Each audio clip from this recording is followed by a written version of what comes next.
एक बार की बात है। एक जंगल में दो पेड़ थे जिन पर एक घर था, जिससे एक घर में टूनी चिड़िया रहा करती थी और दूसरे घर में कालू नामक कौवा रहता था। और वो कालू कौवा दूसरे से बहुत जलता था।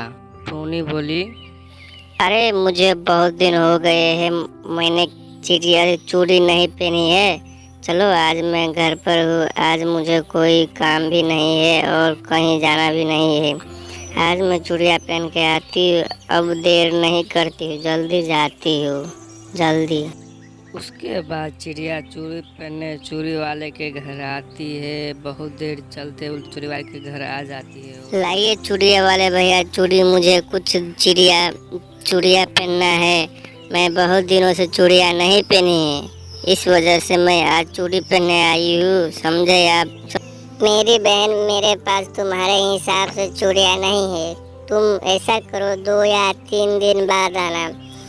आके बाद तुम्हारे लिए बढ़िया चूड़िया ले आऊँगा। अभी मेरे पास नहीं है, क्योंकि अभी मेरा छोटा भाई सारा चूड़िया बेचने के लिए गए हैं। इससे वजह से तुम 2 या 3 दिन बाद आना, ठीक। आना जरूर आना टूनी। फिर टोनी बोली, ठीक है चूड़ी वाले भैया, मैं 2 या 3 दिन बाद आऊँगी, उसके बाद ही मैं चूड़िया पहन लूँगी। अब मैं चलती हूँ, मुझे देर हो रही है। उसके बाद वो चिड़िया अपने घर आ जाती है।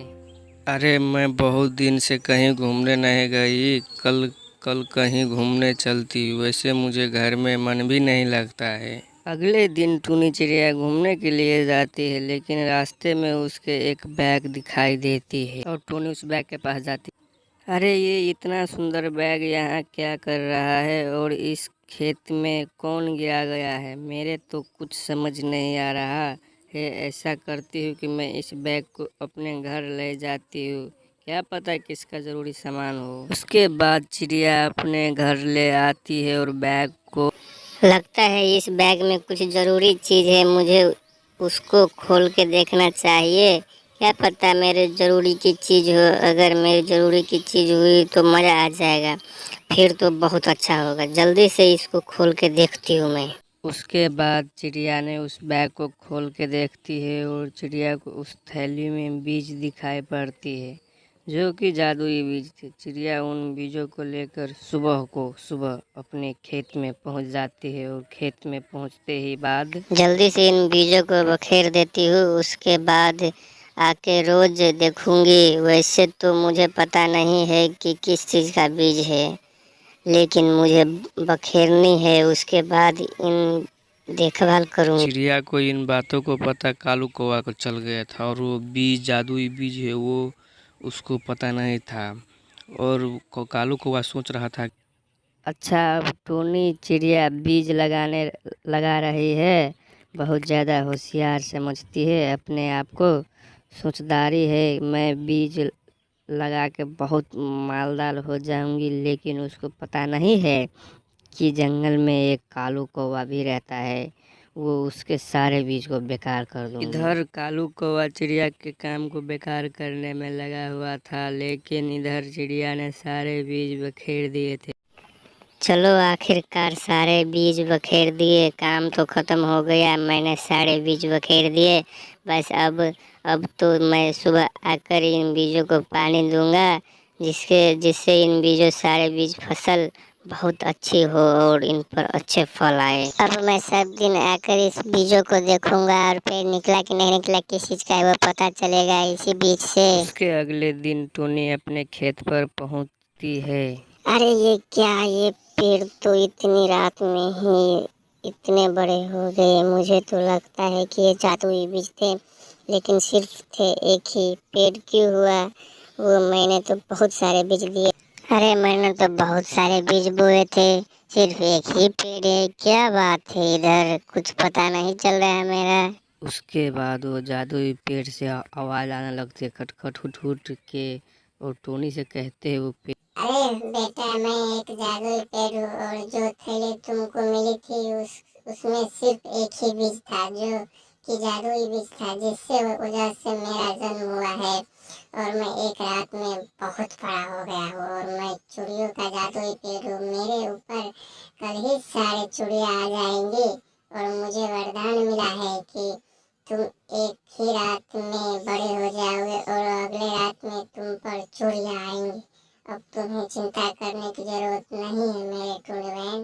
पेड़ के इतनी बात सुनकर टूनी चिड़िया वापस अपने घर आ जाती है। ये तो बहुत अच्छा हो गया कि मुझे एक जादुई पेड़ का बीज मिल गया, जिसकी वजह से जादुई चूड़िया हो गया। अब मैं बहुत ज़्यादा अमीर हो जाऊंगी।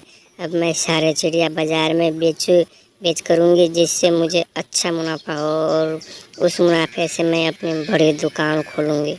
उसमें मैं सभी पक्षियों को काम करने की मौका दूँगी और कोई भी पक्षी बेरोज़गार नहीं रहेगी। अब वो सभी पक्षियों के काम मिलेंगे और मैं अपनी बड़ी दुकान खोलूँगी। इससे बहुत सारा पैसा मेरे पास आएंगे। चिड़िया के ये सारे बातें वो कालू कौवा सुन रही थी और उसके बाद कालू कौवा अपने घर आ जाती है। अच्छा, तो अब टूनी चिड़िया चूड़िया बेचने के काम किया करेंगी। मैं ऐसा कभी नहीं होने दूंगा। मैं कल सुबह जाके ही उसका वो जादुई पेड़ काट दूंगा, जिससे वो ज़्यादा होशियार बन रही है। उसके बाद ना रहेंगी बांसुरी। फिर चिड़िया बहुत सारे परेशान हो जाएंगे। अरे वाह, चिड़िया तो अब तो गई रे। अगले ही दिन कालू कौवा अपने एक कुल्हाड़ी लेकर टोनी के खेत पर पहुंच गई है और उसके बाद कालू कौवा उस पेड़ के पास जाके काटने लगती है। कालू तो पेड़ को काट ही रही थी कि लेकिन उसके पीछे टोनी आ जाती है। अरे कालू, इस पेड़ को क्यों काट रहे हो? ये मेरा पेड़ है। टोनी की आवाज़ सुनकर काला कौवा अपनी कुल्हाड़ी को फेंक देता है और घबरा जाते हैं। अरे कहाँ से आ गया टोनी चिड़िया, इसको तो पता ही नहीं। अरे नहीं नहीं, मैं ये पेड़ काट नहीं रहा हूँ। देख रहा था कि ये पेड़ कितना मजबूत है। तुमको गलत फहमी है, मैं काट नहीं रहा था। फिर टोनी बोलती है, अरे तुम तो मेरे सामने ही झूठ बोल रहे हो और कह रहे हो मैं इस पेड़ को काट नहीं रहा था। इससे मुझे माफ़ कर दो टोनी बहन, मुझे ऐसा नहीं करना था। मैं तुम्हारी इस तरक्की से बहुत ज़्यादा परेशान था, इसलिए तुम्हारे पैर काट रहा था और मैं आगे से ऐसा नहीं करूँगी। कृपया करके मुझे माफ़ कर दो। मुझ पर बहुत बड़ी गलती हो गई टोनी बहन, माफ़ कर दो। ठीक है बहन। फिर टोनी बोली कालू कौवा से, जो काम तुमने किया वो काम बहुत ही गलती है। तुम मुझसे माफ़ी मांगते हो, मैं तुमको माफ़ नहीं करूँगी, लेकिन मेरे पास एक उपाय है। तुम मेरे साथ इन सारे चूड़ियों को बेचने सकते हो। अगर तुमने मेरे मदद की तुमको माफ़ कर दूँगी। अगर तुमने मंजूर है तो ठीक है। उसके बाद कालू कौवा टोनी के साथ बाजार जाकर उसके सारे चिड़िया बिकवाने लगती है और टोनी को दुकान पर अच्छे ग्राहक आने लगती है। टोनी दुकान अच्छे चलने लगती है। दोस्तों, कैसा लगे यह वीडियो हमें कमेंट करके ज़रूर बताना, ठीक है।